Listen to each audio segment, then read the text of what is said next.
नमस्ते बच्चों, मैं आपको 4th स्टैंडर्ड का हिंदी पढ़ाने जा रही हूँ। उसका 6 चैप्टर पेड़ पौधों की दुनिया।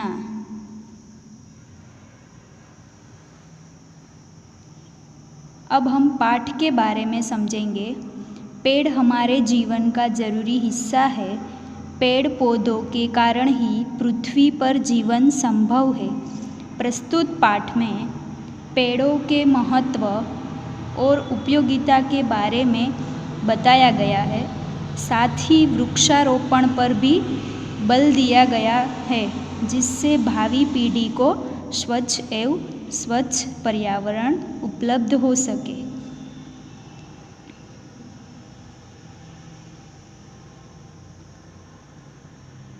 अब हम स्टोरी सुनेंगे। एक बूढ़ा आदमी सड़क के किनारे आम का पौधा लगा रहा था। वह इतना बूढ़ा था कि उसके हाथ पैर कांप रहे थे। संयोग से उसी समय वहाँ से राज्य के राजा की सवारी निकली। उस बूढ़े आदमी को पौधा लगाते देख राजा ने कहा, बाबा, भला इस उम्र में आप यह पौधा क्यों लगा रहे हो? क्या आप इसके फल खा सकेंगे?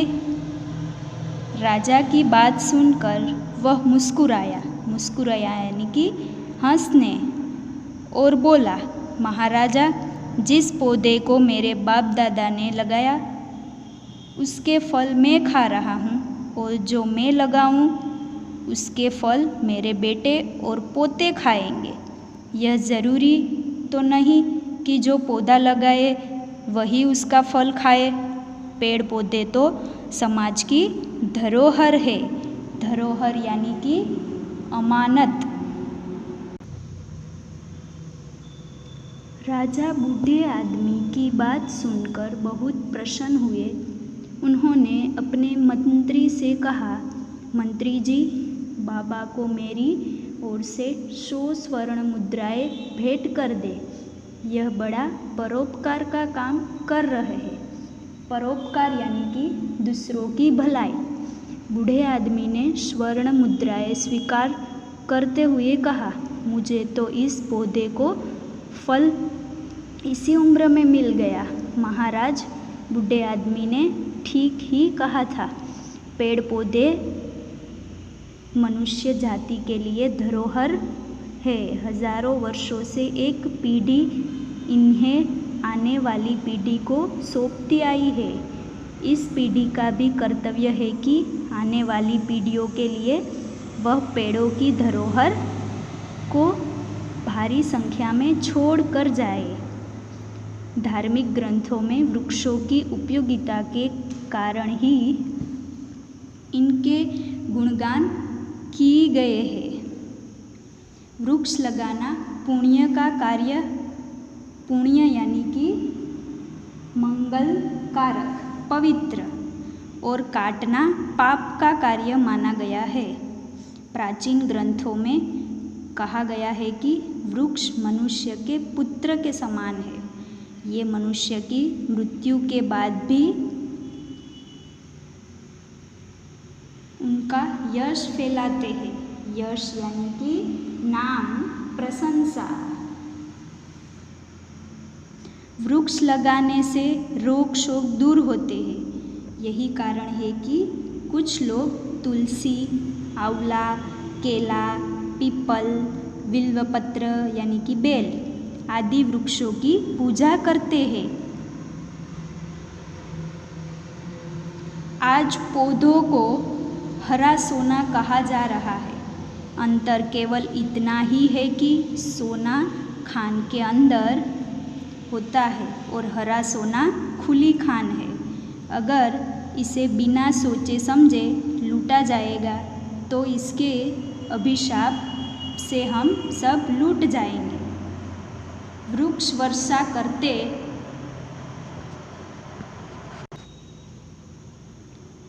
वर्षा कराने में हमारी सहायता करते हैं। उनकी टहनियाँ झूम झूम कर बादलों को बरसने का निमंत्रण देती है। वृक्ष की जड़ें पानी को तेजी से नहीं बहने देती है, वृक्ष की टहनियों के कारण वर्षा की बौछारों का टकराव धरती पर सीधा नहीं होता। इससे भूमि टिकाव कम होता है। टिकाव कम होने से मिट्टी की उपजाऊ परत पानी में बहने से बच जाती है। वृक्ष हवा के अशुद्ध कणों को पचा देते हैं और हमें साफ हवा देते हैं। भूमि को गर्म होने से बचाते हैं। अगर वृक्ष न हो तो धरती का तापमान इतना बढ़ जाएगा कि एक दिन ध्रुवों यानी कि पृथ्वी के उत्तर दक्षिणी अंतिम छोर जमी सारी बर्फ पिघल जाएगी। इस बर्फ से इतना पानी बनेगा कि पूरी धरती जलमग्न हो जाएगी। जलमग्न यानी कि पानी में डूब जाना। तब न आप बचेंगे, न हम, और न बचेंगे रंग बिरंगी पशु पक्षी।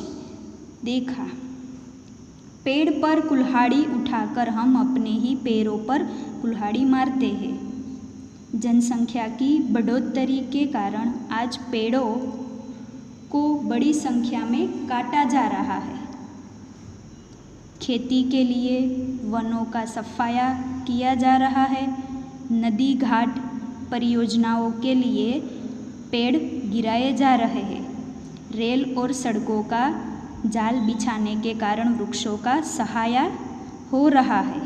विकास के लिए ये सब काम जरूरी है। लेकिन हमें इन सभी समस्याओं के बीच से ही कोई रास्ता निकालना होगा। यदि नहरें बनानी है तो उसके किनारे किनारे वृक्षों की पत्तियां लगाई जा सकती है। सड़कों और रेल की पटरियों के किनारे पेड़ लगाने से यात्री को भी लाभ होगा। यानी आम के आम और गुठलियों के दाम। हम अपने उत्सव त्योहारों का संबंध भी वृक्ष लगाने से जोड़ सकते हैं। जन्मदिन हो या नामकरण, संस्कार, विवाह या और कोई उत्सव, हम उनकी स्मृति यानी कि याद एक एक पेड़ भी लगाएं तो कुछ ही वर्षों में धरती हरी हरी हो जाएगी। धरती पर नंदनवन उतर आएगा। इस काम में छोटे बच्चे भी हाथ बटा सकते हैं। वे अपने घर के पास या विद्यालयों में स्वयं पौधे लगाकर और उनकी देखभाल करके अपना सहयोग दे सकते हैं। हमें पेड़ की पत्तियां भी नहीं तोड़नी चाहिए। पेड़ की हरी हरी पत्तियां ही फल, मेवे, तेल और सुगंध तैयार करती है। कमाऊ सपूत की, कमाऊ यानी कि कमाने वाला, सपूत की तरह हर पत्ती दिन रात काम में जुटी करती है। पेड़ों की दुनिया बड़ी अनोखी है। पेड़ हमारी तरह हंसते हैं, रोते हैं और जागते हैं। कुछ पौधे बहुत शर्मीले और नाजुक होते हैं। उनकी ओर उंगली उठाई नहीं कि वे मुरझा गए। क्या आपने छुई मुए पौधे की पत्तियों को देखा है? अफ्रीका में एक शिकारी पौधा पाया जाता है। यह पौधा अपने पास से गुजरने वाले छोटे जंतुओं को अपनी शाखाओं में लपेट लेता है और अपना आहार बना लेता है। आहार यानी कि भोजन। हिमालय और उसके आसपास ऐसे पौधे पाए जाते हैं जो अंधेरे में चमकते हैं। चंद्रमा को वनस्पति जगत का पति, वनस्पति जगत यानी कि पेड़ पौधों की दुनिया, पति कहा गया है। सोम औषधि नामक, औषधि यानी कि दवा, पेड़ पौधे में चांदनी रात के पत्ते लगते हैं। पूर्णिमा के दिन तक उसमें 15 पत्ते हो जाते हैं। अंधेरी रातें शुरू होते ही हर दिन एक एक पत्ता गिरने लगता है। अमावस्या आते आते इस पर कोई पत्ता नहीं रहता, केवल इसका तना ही अंधेरे में चमकता रहता है। वास्तव में पेड़ पौधों का भी एक विचित्र संसार है। आइए आज से हम सब इस संसार को पालने बढ़ाने का संकल्प लें। संकल्प यानी कि दृढ़ निश्चय।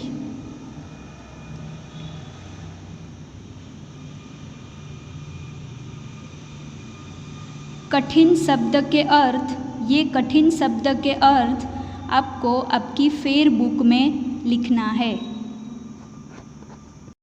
हमने जो स्टोरी सुनी है उसका हम अब अभ्यास करेंगे। मौखिक प्रश्न। मौखिक प्रश्न में यहाँ पे प्रश्न बोल के उसका जवाब दूंगी आपको सुनना है। पहला वाला, बूढ़ा आदमी सड़क के किनारे क्या कर रहा था? तो उसका जवाब, बूढ़ा आदमी सड़क के किनारे आम का पौधा लगा रहा था। उसके बाद वाला क्वेश्चन, पौधे हमें क्या देते हैं? पौधे हमें फल और फूल देते हैं।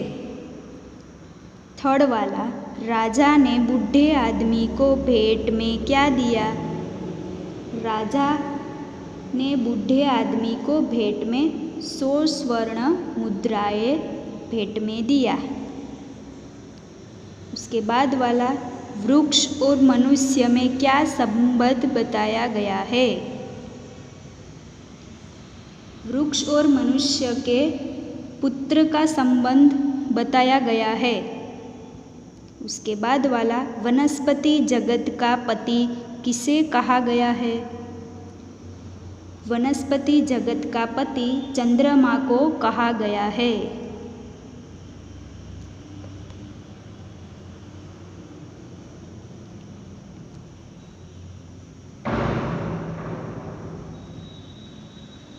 अब हम सही उत्तर के सामने ठीक का निशाना लगाएंगे। क वाला, बूढ़ा आदमी किसका पौधा लगा रहा था? आम का, अमरूद का, पीपल का के बरगद का? तो उसमें टिक करना है आम का। उसके बाद ख वाला, बूढ़े आदमी ने पेड़ों को क्या कहा? फल देने वाले, समाज की धरोहर, छाया देने वाले, स्वच्छ वायु देने वाले? तो उसमें टिक करना है समाज की धरोहर। उसके बाद ग वाला, निम्नलिखित में से किस वृक्ष की पूजा होती है? आम, शीशम, आंवला, अशोक? तो उसमें टिक करना है आंवला। पेड़ों को बड़ी संख्या में क्यों काटा जा रहा है? फल खाने के लिए, भूमि की उर्वरता बचाने के कारण, जनसंख्या बढ़ाने के कारण, नहरें बनाने के कारण? तो उसमें टिक करना है जनसंख्या बढ़ने के कारण। पेड़ों का कमाऊ सपूत किसे कहा गया है? झंडों को, शाखाओं को, पत्तियों को, फूलों को? तो उसमें टिक करना है पत्तियों को।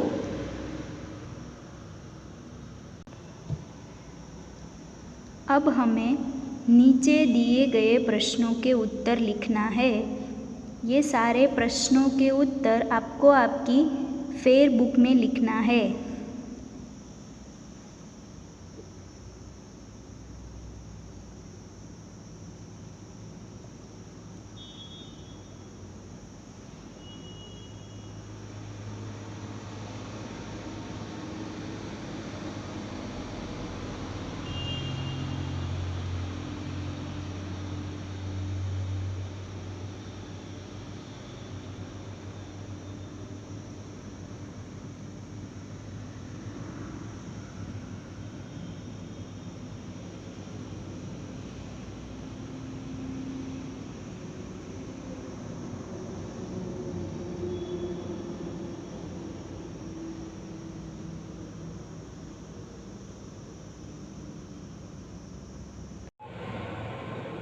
क्वेश्चन 3, नाम लिखिए।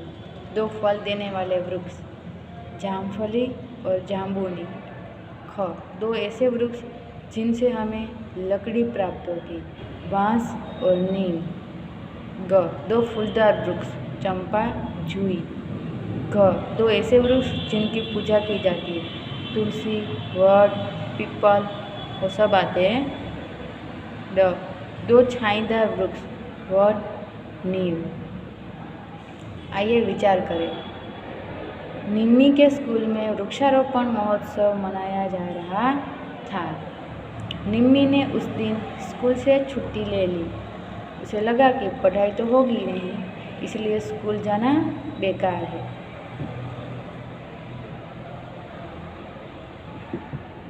क, क्या निम्मी ने सही किया? नहीं, वो गलत किया। ख, उसे ऐसा क्यों नहीं करना चाहिए? क्योंकि वृक्षारोपण हमें करना चाहिए, इसलिए स्कूल पे जाना चाहिए। निम्नलिखित पाठांश को पढ़कर दिए गए प्रश्नों के उत्तर लिखिए। प्रश्न, हिमालय और उसके आसपास किस प्रकार के पौधे पाए जाते हैं? उसका आंसर है हिमालय और उसके आसपास ऐसे पौधे पाए जाते हैं जो अंधेरे में चमकते हैं। सेकंड, वनस्पति जगत का पति किसे कहा गया है? उसका आंसर है यहाँ चंद्रमा को वनस्पति जगत का पति कहा गया है। थर्ड, शिकारी पौधे अपना आहार कैसे बनाते हैं? उसका आंसर है यहाँ शिकारी पौधा अपने पास से गुजरने वाले छोटे जंतुओं को अपनी शाखाओं में लपेट लेते हैं और अपना आहार बना लेते हैं। फोर्थ, विलोम शब्द लिखिए। पूर्णिमा, अमावस्या, प्रकाश, अंधेरा। यह पूरा पाठांश है, वो आपको पढ़ना है। भाषा से फर्स्ट, नीचे दिए गए मुहावरों के अर्थ लिखिए। क, आम के आम, गुठलियों के दाम, यानी दोहरा लाभ होना। ख, अपने पैरों पर कुल्हाड़ी मारना, इसका अर्थ है अपना नुकसान स्वयं करना। ग, जलमग्न हो जाना, पानी से पूरा भर जाना। सेकेंड, नीचे दिए गए शब्दों के विलोम शब्द लिखिए। स्वर्ग, नर्क, स्वीकार, अस्वीकार, यश, अपयश, पुण्य, पाप, समान, असमान, उपजाऊ, अपजाऊ, सपूत, कपूत, मृत्यु, जन्म, शुद्ध, अशुद्ध। थर्ड, रिक्त स्थानों में उपर्युक्त कारक लिखकर वाक्य पूरे कीजिए। धार्मिक ग्रंथों में वृक्षों की उपयोगिता के कारण इनके गुणगान किए गए हैं। वृक्ष लगाना पुण्य का कार्य और काटना पाप का कार्य माना गया है। प्राचीन ग्रंथों में कहा गया है कि वृक्ष मनुष्य के पुत्र के समान है। वृक्ष लगाने से रोग शोक दूर होते हैं। आज वृक्षों को हरा सोना कहा जा रहा है। 4, नीचे दिए गए अशुद्ध वाक्यों को शुद्ध करके लिखिए। खेती के लिए वनों का सफाया किए जा रहे हैं, वो रॉन्ग है। उसे राइट ऐसे लिखते हैं, खेती के लिए वनों का सफाया किया जा रहा है। ख, नदी घाटी परियोजनाओं के लिए पेड़ गिराया जा रहा है, वो रॉन्ग वाक्य है। राइट ऐसे लिखते हैं, नदी घाटी परियोजनाओं के लिए पेड़ गिराए जा रहे हैं। ग, हमने पेड़ की पत्तियां नहीं तोड़नी चाहिए, वो रॉन्ग वाक्य है। सही वाक्य, हमें पेड़ की पत्तियां भी नहीं तोड़नी चाहिए। घ, कुछ पौधों बहुत शर्मीले और नाजुक होते हैं, वो रॉन्ग वाक्य है। सही, कुछ पौधे बहुत शर्मीले और नाजुक होते हैं। ड, अफ्रीका में एक शिकारी पौधे पाया जाते हैं, रॉन्ग वाक्य है। राइट, ड, अफ्रीका में एक शिकारी पौधे पाया जाता है। पढ़िए, समझिए और लिखिए। उदाहरण है पेड़ पौधे, पेड़ और पौधे वैसे लिखना है। रात दिन, रात और दिन। हाथ पैर, हाथ और पैर। रोग शोक, रोग और शोक। पशु पक्षी, पशु और पक्षी। बाप दादा, बाप और दादा। पालने बढ़ाने, पालने और बढ़ाने। केवल पढ़ने के लिए जगदीश चंद्र बसु। ये कहानी है, आपको सिर्फ पढ़नी है।